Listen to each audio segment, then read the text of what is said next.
upon God. Feel upon God. Feel upon God. And just be. Just be. Just be. Just be. Oh, just be. Just be, y'all. Oh, just be. Just be. Just be.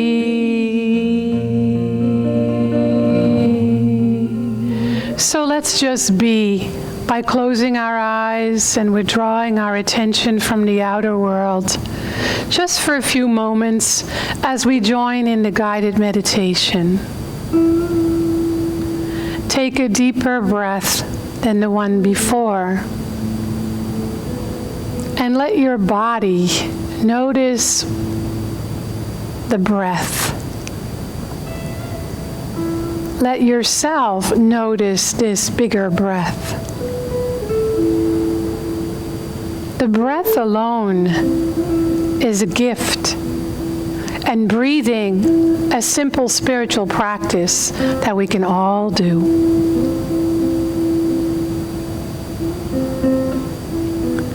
So just allowing yourself to find your own rhythm of your own breath. Bring your attention to where you notice the presence of light, literal, physical light, and spiritual light.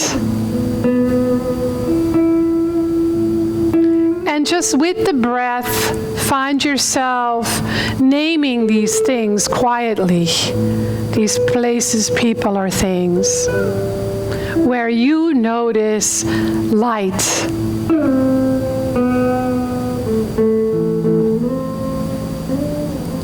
It might be in your own home.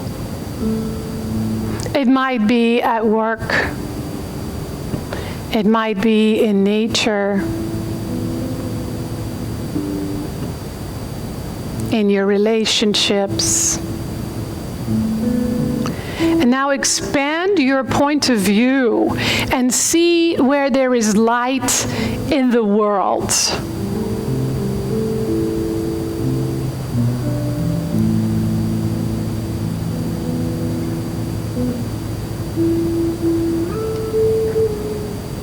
And then with your breath, allow that light to expand. See it expand and see it gobble up any darkness.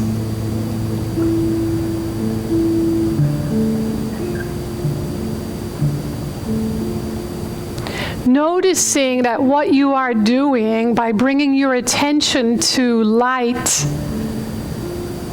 that you become the bringer of light. Because where your attention goes, consciousness flows.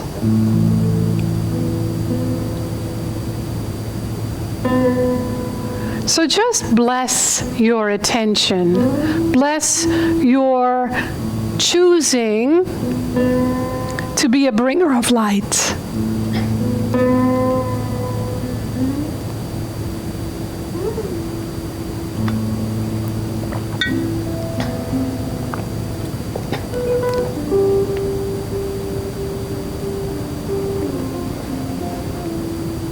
And with your attention on this light, bring yourself back. And when you're ready, and if you wish, open your eyes.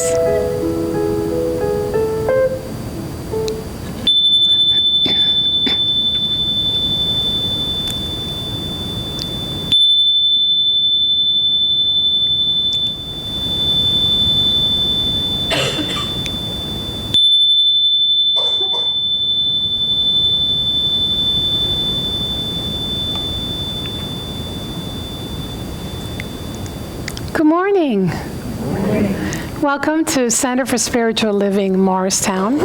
I am Frankie Timmers, the spiritual director here, and I'm so glad that you decided to get up this morning and to show up for yourself and to show up as part of a spiritual community where we believe that no matter what's going on in your life or in the world, or what's going on inside of you, that there is an infinite power and presence that is available to you, that when you make a deeper connection with it, it becomes the healing power and the healing presence that flows through you. And so we welcome everyone, and that's what this community is about. This community is really about reminding you who you really are, and that you're not your conditions, that you're not what the world says you are, and that you're not your circumstances, that there's something greater that is taking place. And so I talk about something different every Sunday, but it's really not different. It's the same. It's that reminder. So today, Gail Belluardo, one of our beloved practitioners, is assisting me. For those of you that don't know Gail, I want to remind you that every first Friday of the month, for about 10 years now, 6 years, close, she's been here facilitating a very powerful healing service. So if you haven't been yet, you might want to show up this Friday, September 1st, because the topic is, I can see clearly now. And she really makes it very special. We have some wonderful music, and I want to introduce our guitarist because he's never been here before. So I want you to meet Courtney Sappington. And yes, we can give him a warm welcome. He is accompanying our beautiful Jackie Jones today, that one she sings, I Melt, with her beautiful buttery voice. But Courtney lives in Maplewood, and he comes from Baltimore, but he moved to LA in the early 80s, and then he moved back to this area into New Jersey. And he is an amazing jazz guitarist with an amazingly long bio, and I'm going to just share a few of them, because he started touring in the mid-'80s with Bobby Womack. He's also toured with Garland Jeffries, Benny King, and most recently with Petula Clark. Who remembers Petula Clark? He has shared the stage with such notables as Charles Earland, Phoebe Snow, one of my favorites, Stephen Stills, Jimmy Webb, Art Garfunkel, Jim Messina, Rick Derringer, and Lyle Lovett. Love his hair. On Broadway, he has performed on music such as Smokey Joe's Cafe, Footloose, Swing, Saturday Night Fever, Good Vibrations, and Hairspray. And his playing can be heard on recordings, theme songs, and TV commercials. So you get to ask him later which ones. So we're really grateful that these two are blessing us with their beautiful music today. As always, we start with sacred practice of spiritual mind treatment, which is our word for affirmative prayer. So I invite you to close your eyes and just feel yourself opening to these words, making them your own in your own way. Right here, right now, there is a felt presence. It is what makes us relax. It is what makes us laugh. It is what makes us feel this breath of being in a circle with those of like mind, being spiritually nourished, as well as service, because we have these beautiful volunteers every week that make this Sunday morning happen with me. And so we take this sense of blessedness, this felt sense of love that is in the room, into our hearts, and we remember that the reason we enjoy it so much is because it meets a place of recognition. That place of recognition is the love that is already in our minds, in our hearts, in our bodies, and in our souls. And the more we hang out there, the more we fill up on this love. And then the more we give it away, the more we keep, the more we receive. And the more that we stand in the conscious awareness that spirit or the universe or divine law is having its way with us, the more we live in the awareness that we're simply an instrument for God, the more content we become. The less we complain. The less we tell old stories that no longer serve us. The less we are fearful, worried, or anxious. The more we revel in the awareness that love is all there is, and we're just shedding whatever is in the way. And how blessed are we to be in a spiritual community that supports us in this shedding so that we can make a difference in the world. So with gratitude then, we each accept His word in our own way, and we let it do its work in us, trusting the journey. And so it is.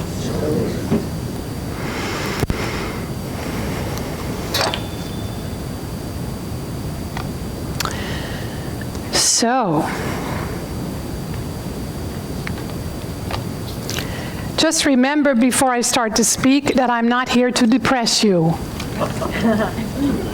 But today is a little bit maybe more heavy, not for me, because I always find the good in everything, and I always trust that the message that is being given needs to be given for us to let go of something that doesn't serve us and to awaken to something that wants to be lived.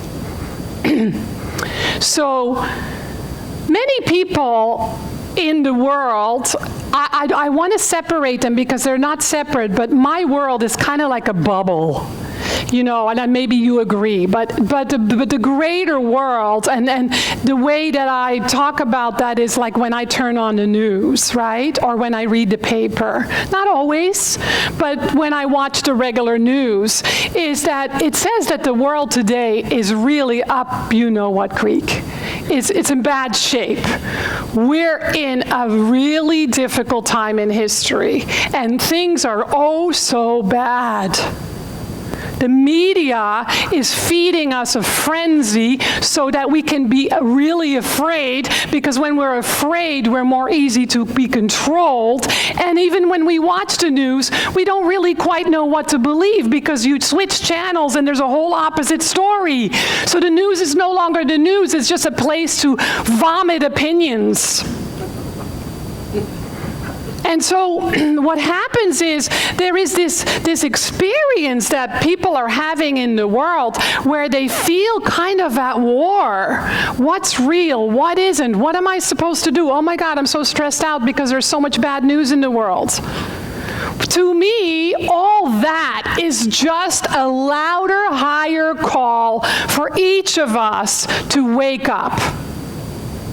To wake up to our spiritual nature, to wake up to the purpose of our soul, and to be the one that makes it better, instead of agreeing with all the crap and being afraid and hiding. In our teaching, we say, "It is done unto you as you believe." Interestingly enough, those were the words of the master teacher Jesus, but that was conveniently left out in most of the Christian traditions. It's a powerful part of our tradition. Ernest Holmes says, "We must not be disturbed by the contradiction of objective experience. We shall have to know the truth, capital T, we announce is superior to the condition which it is to change. We shall have to see that God in us recognizes God in the other person until the God in the other person recognizes God in us." This cannot be done by human will. It is only when we recognize the pure essence of the spiritual principle inherent and incarnate in each of us that we find that the thought arising from the atmosphere of spiritual realization has no adversary. That's in Dr. Ernest Holmes's book, It's Up to You. He's the founder of our beautiful teaching. And so when your attention goes further than the race consciousness, the collective consciousness, and we look for the good news, we learn that there's actually more good news today than there ever has been in history. Amen. Let me share. Interestingly enough, anyone that starts a TV channel on that doesn't succeed because we're addicted to bad news. It feeds our fears. But it's very interesting because at this time of life, we're safer in the world. The people are healthier than ever. We're more humane. It's less violent on the planet, less cruelty, more peace than ever. Employment models are changing. Entrepreneurship is everywhere. Just go to Facebook or YouTube, or my God, you can make a YouTube video and be a gazillionaire in 5 minutes. There's a lot more collaboration amongst people and organizations, and the internet has just blown up and has become a powerful metaphor for how we're all one. It's become a powerful place to let your voice be heard. It has become a powerful place to break down walls. Consumerism is changing because we're learning that it's actually a disease. More stuff does not make us happier. I know it seems to not be that way because we all have a list of what we want, and contentment is becoming more to the surface as an inner thing because we figured it out. That more jewelry, a better car, or a better house is only causing us happiness for a little while. Now there's talk of low-sumerism, which is about simplicity and less stuff. Slow food is a new word. Slow living is a whole new strategy of being in the world. Healthy eating, healthy living, organic food is common practice now. The awakening to spirituality. I remember very well when I first came in this teaching that this was woo-woo. Now it's everywhere. I mean, Oprah kind of brought that to our world, right? And schooling is completely changing. There's actually language now about unschooling because educare means to draw out of instead of to stuff it down in these little kids' faces. Kids are rebelling against traditional ways of schooling. The New York Times says that from the 1990s to today, we've gone from 90% extreme poverty to 10%. We are now learning that people are getting educated, they're getting help. Places in third world countries, even here in our own country, there's more people have access to electricity, to education, to clean drinking water. 85% of people in the world can now read. There's more family planning. There are many diseases that were killing children 30 years ago that no longer are killing children, and actually many diseases are now disappearing. It is expected that in 2020 there will be no more people deformed by leprosy. So lots of really good news, and the world is rapidly evolving. And so the question is, how am I evolving with it? In our teaching today, we say, as you involve, you evolve. As within, so without. And so we're the ones that the world has been waiting for. Those of us who have a longing for a better world, those of us who desire to experience a better life, those of us who do spiritual practices, those of us who are conscious and spiritually awake, we are called to respond in a powerful, healthy, life-supporting, life-sustaining way. That means that we have to be more responsible for our own consciousness, because we know that a consciousness of lack, loss, and limitation adds to suffering, and a consciousness of faith and trust and well-being, which we can of course cultivate, makes it better. So there's a world within and a world without that are no different. They totally relate. They are one. And so we have to realize, and I know that's a little hard in this teaching, that it's no longer about me, me, me, me, me. It's now about we. The M has flipped.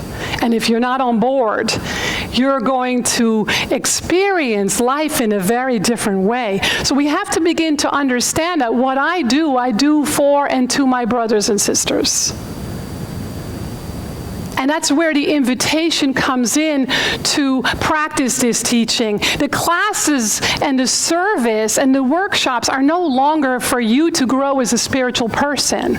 They're for you so that you can be a part of a world and make it a better place. They're for you to extend your gift, because you know when you hold on to your gift, it's not a gift, it's a crutch. It's for you to share the gifts that you've been given, and as you share them, they're freely yours. Because we know in this teaching that that which we give away, we get to keep, because it multiplies and it grows. And it's a delicate balance, right? We have to know what is ours to give away and what is ours to keep, because there is a particular question that we have to ask ourselves and answer. Because it can't be in a martyring way. It can't be in a codependent way, because that doesn't work. It has to have freedom around it. And the soul knows, your heart knows. When we withhold our talents and gifts, our wisdom, and our clear consciousness, we become hoarders. And you've all watched that hoarding show. It's no different. It causes suffering and isolation. And so the question is this about my soul's purpose, or is this about my ego fulfillment? And so we have a huge schedule right now coming up in September, October, and I want you to really pay attention to the calendar and all the flyers that are out there. Those of you that walk out to that table out there in the foyer may have noticed that during the summer there was very little on that table. Now it's busting out. We have no room. We have all these classes and all these events. They're there to support you. They're there to serve you. They're there to help you see what your gifts are and how you can share them with the world, and how that makes you healthier and wealthier and happier. It's not just there to entertain you. It's not just there for the center to survive. It's there to support you and to give back to you. So take advantage of it. Not just for yourself, but as an instrument in being part of the we. That often means that we have to clear some stuff in our own consciousness, right? So whether it's fear or anxiety or frustration or a health issue or a financial issue or a relationship issue, all that inner work is really there to free you so that you can be a free-flowing instrument for spirit in only the way you can as a unique individualized expression of the one. So Ernest Holmes says, we are in the world and we are of it. It's a little different than what we learn in other traditions where it says you're in the world but not of it. No, we say we're in the world and we are of it. There is no coincidence that you are here today and that you were alive in 2012 and not 2050 or the 1800s or the 1900s. But right here, right now, and that it's significant, And what do we do with that? What do I do with that? Well, my way in the last year or so, that's really on the surface of my mind, is to make it simple. Because I know my ego mind loves to complicate things, which is really an excuse of doing nothing and being stuck in the same old rut. And so the question then is, what is mine to do, and how do I do it, and how can I do it simply? Keeping it really simple. One of the things that I've really been practicing very intentionally and very consciously is kindness.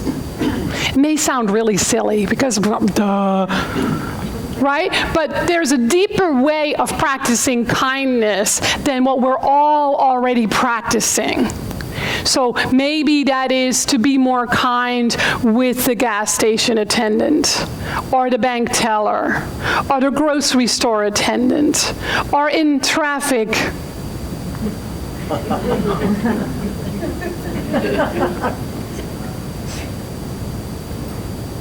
Or when you bathe, or when you use the toilet. I did not write that down, it just comes out.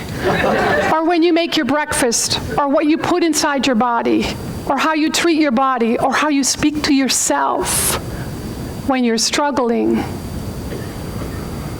There's so many ways that we can be more kind. And so I'm really having a lot of fun with it.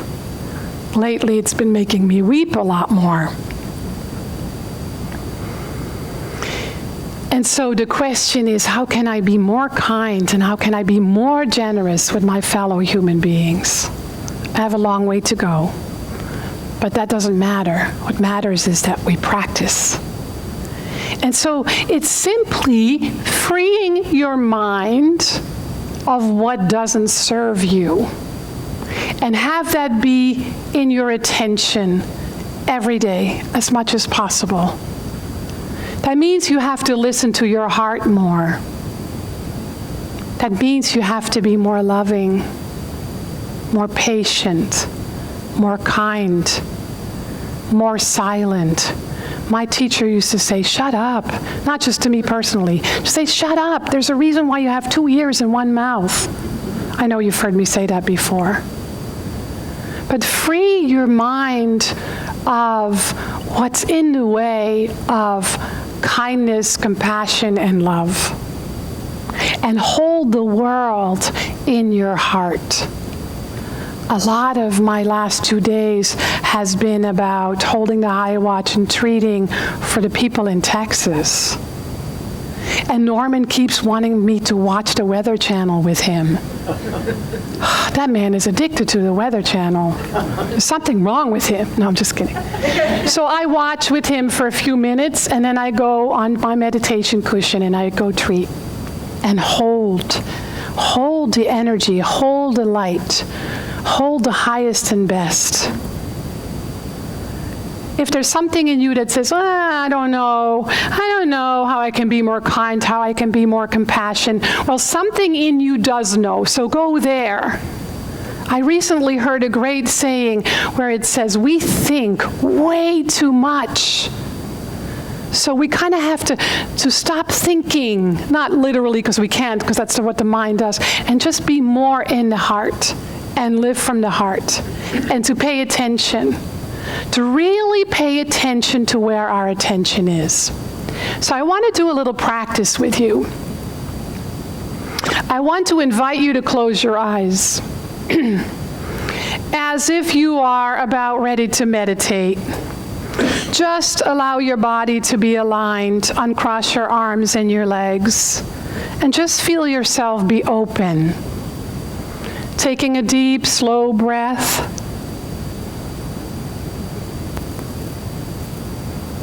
And just letting yourself become fully present. As I take you on a little journey, making a promise to yourself to be as honest as you can be. Keep breathing And remember, you're observing, you're not experiencing, you're observing yourself.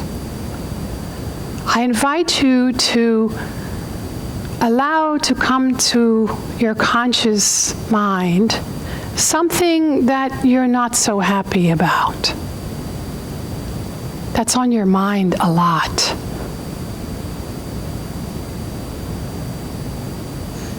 You might have a really long list,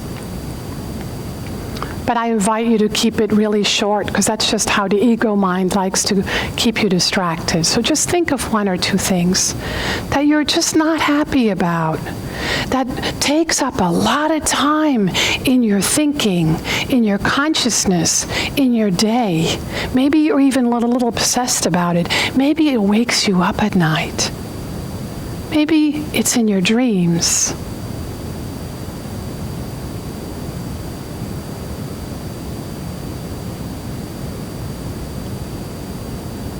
It's something that when you get really honest with yourself, you say is a waste of my time and my heart and my true self.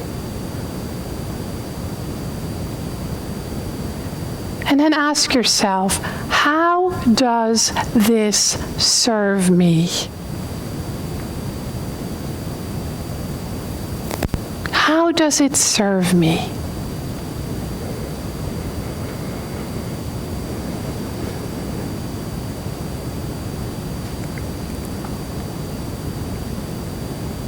And how does it serve humanity?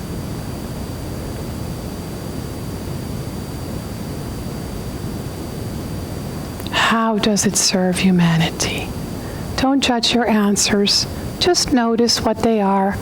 Let it be information for you about your growth, your evolutionary path. And now take a big breath, because sometimes, keeping your eyes closed, because sometimes when we think about things that don't feel so good, we hold our breath. So take a deep breath now. And imagine that your consciousness is expanding.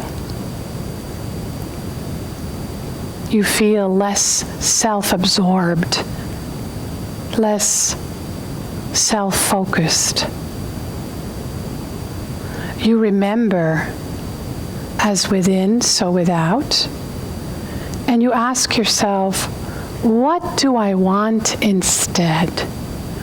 What would I love to be thinking about more?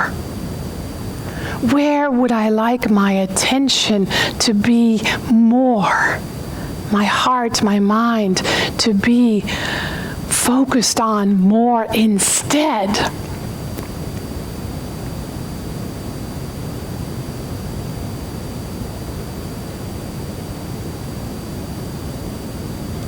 And choose one thing that you can think about and put your energy, your attention, your focus on more than that which you're not so happy about. Just choose one thing and make a commitment to spend more time on that. Whether it's with treatment or reading or studying or embodying or embracing or loving. And begin to see